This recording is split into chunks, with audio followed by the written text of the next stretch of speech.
Hi, this is Billy Burgess with the IBM Cloud team. I am a cloud platform architect and cloud object storage subject matter expert. I cover the North America public and federal markets. If you are any customer interested in hearing more about object storage, whether or not you're in public or federal, you can email me at william.burgess@ibm.com and I can forward you to the right individual to help you. Today's video is supposed to be going over the Smart Tier release. Just came out yesterday or the day before. It GA'd on the IBM Cloud website for public use. I'm super excited about this capability. It is really enables customers to have the lowest possible price for object storage available to them while maintaining the same resiliency, SLAs, and industry-leading erasure coding that our object storage solution previously provided. So let's get into it. First, I'm going to show you how to provision a Smart Tier bucket, how easy it is, and then we'll talk a little bit more about Smart Tier, how it works, and how you can be sure that you're getting the lowest price for your object storage. All right, let's jump back here. Where you're going to want to start is just go to cloud.ibm.com. If you've never been to IBM Cloud before, go ahead and hit the left button where you create an IBM Cloud account. It's very, very simple. I obviously have one already, so we'll log in here. Now, the first screen that it's going to take you to when you log in is going to be your dashboard. The dashboard is going to have every IBM Cloud offering that you have provisioned on it. It's going to show you all of your resources. I obviously have a bunch because I've been doing a few of these videos on different topics.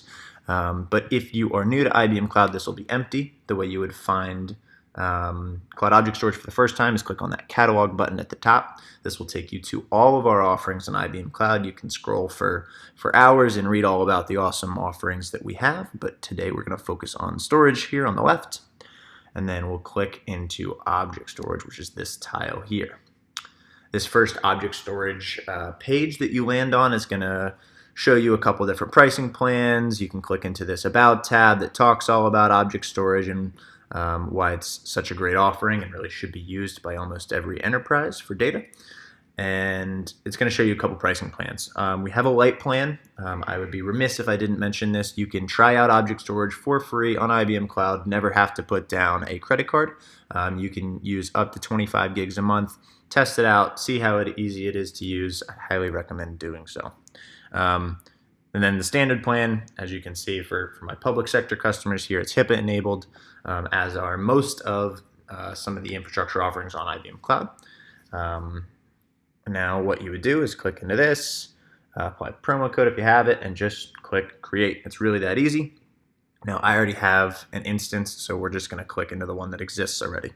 The one that exists for me has a few different buckets in it. You can see that there are multiple fields here. I can have buckets in multiple different locations. I can have multiple different storage classes. And there's some advanced options where I can see archive policies, key protect integration, etc.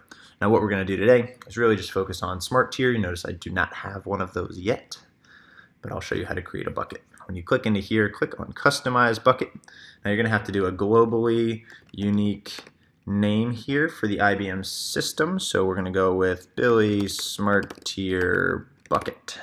That should work.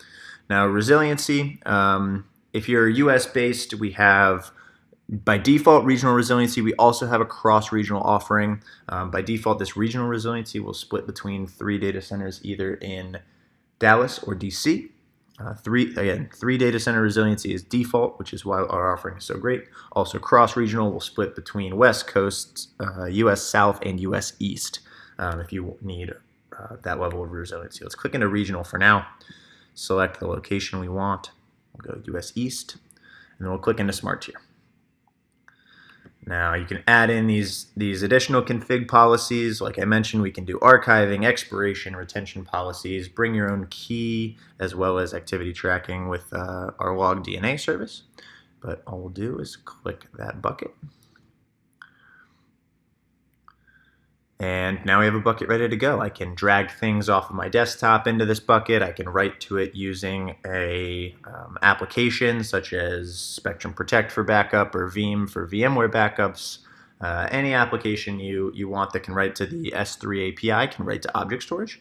Just to verify this bucket is created, we can click back into the original instance, see the Billy Smart Tier bucket is up, and that Smart Tier was provisioned.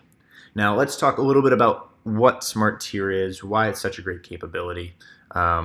Anytime you want on the IBM Cloud page, I highly recommend utilizing these links. It's, again, almost every page that you visit will have a link to view the docs somewhere. We have so much information out there about all of our offerings, how they work, some tutorials that take you step by step through how to get started. For object storage, we have information on API integration, some SDKs for different coding languages you may want to use, etc. But we'll click into a docs link I already have open here about storage classes. Now, the storage classes we had available previously are pricing policies that we allowed our customers to choose how they get charged for object storage. It's the same technical storage underneath for the four main classes that we had. So your latency, your resiliency is going to be the same regardless of which one you used. But we figured, hey, these workloads have different characteristics. We shouldn't force our customers to pay one rate and have one customer be charged a ton more than the other because they access it more or less. So we provided standard vault, cold vault, and flex storage tiers to our customers to allow them to pick a storage class that fits their workload. Now, what those options were really missing is that once you pick one of these storage classes, you were locked into that for the life of the bucket. Now you could take advantage of multiple of these storage classes by provisioning, a cold vault if you knew that your data was, certain portion of your data was going to be cold, and put your cold data in this bucket, and then data you're going to access a lot, you can write to a standard bucket.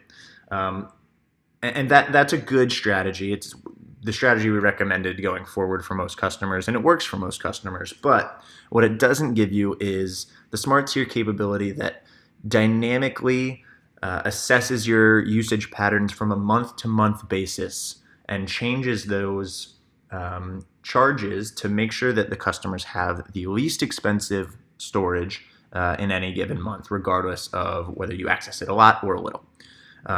So that's the beauty of Smart Tier. I'll go into a little bit more specifically how it works here.